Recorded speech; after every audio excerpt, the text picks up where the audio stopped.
5000 साल पुराने लोग हवा में उड़ सकते थे। एक तीर चलाते थे वो हजारों में बदल जाता था। और ये तो कुछ भी नहीं, लोग पानी पर भी चल लेते थे।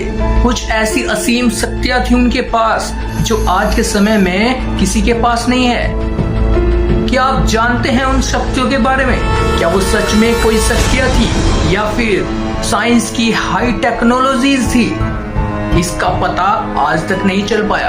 तो चलिए आज की वीडियो में हम इसका खुलासा करते हैं और जानते हैं कि क्या प्राचीन समय में सच में ऐसी सुपरनैचुरल पावर्स थी, ऐसी असीम शक्तियां थी जिनसे आज का इंसान बिल्कुल परे है। महाभारत और रामायण में हम पढ़ते हैं ब्रह्मास्त्र, दिव्य दृष्टि, आकाश गमन, मृत्युंजय जाप। ये सब क्या सच में पॉसिबल था?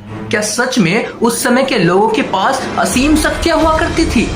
हमारे वेदों में 8 सिद्धियों के बारे में बताया गया है। एक इंसान के पास अगर इनमें से कोई भी सिद्धि हुआ करती थी, वो अपना रूप बदल लिया करता था। चाहे वो अपने आप को बहुत छोटा बना लिया करता था, कभी वो अपने आप को बहुत बड़ा बना लिया करता था, कभी वो बिल्कुल अदृश्य हो जाया करता था। तो ऐसी कुछ शक्तियां थी इंसानों के पास उस समय में, उस टाइम में जब 5000 साल पहले का जो इंडिया था, 5000 साल पहले का जो भारत था, उसमें जो लोग थे मेडिटेशन और अलग अलग तरीके से योग द्वारा, साधना द्वारा उन शक्तियों को जागृत कर लेते थे। मॉडर्न न्यूरोसाइंस कहता है ह्यूमन ब्रेन का सिर्फ 5 से 10% हिस्सा ही एक्टिव होता है। तो क्या प्राचीन लोगों ने ऐसा किया है कि वो योगा और साधना से अपने माइंड के उस पार्ट को एक्टिव कर लिया है जो आज के इंसानों का बिल्कुल बंद है। स्टडीज ने सजेस्ट किया है कि मेडिटेशन से बॉडी का टेम्परेचर कंट्रोल होता है, पेन को सुप्रेस किया जा सकता है, हार्मोनल कंट्रोल पॉसिबल है। तो क्या शक्तियों का मतलब है इनहैंस ह्यूमन कैपेबिलिटी? पुष्पक विमान जो रावण के पास था, अक्सर उसका जिक्र हम रामायण में सुनते आ रहे हैं। क्या रावण के पास सच में ऐसा कोई विमान था जो मन की शक्ति से चलता था? क्या ये एक एंशिएंट ड्रोन या फ्लाइंग सॉसर था? वामनिका शास्त्र, उसमें डिटेल्ड एयरक्राफ्ट डिजाइन दिए गए हैं, लेकिन मॉडर्न साइंटिस्ट कहते हैं उसमें साइंस कम और इमेजिनेशन ज्यादा है।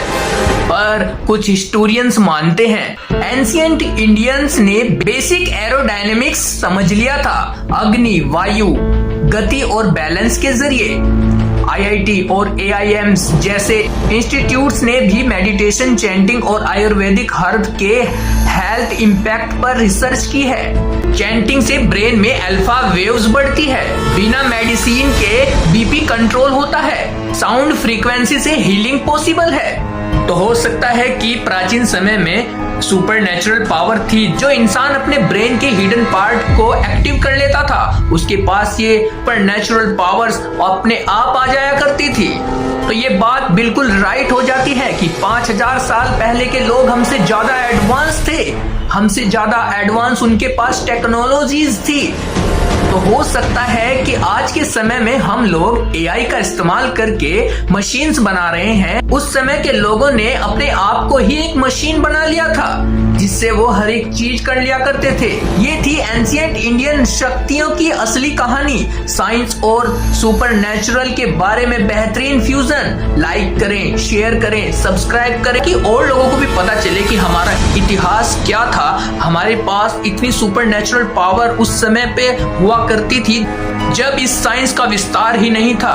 तो चलिए मिलते हैं अपनी अगली वीडियो में ऐसी एक और शानदार टॉपिक के साथ। So please share, subscribe and like.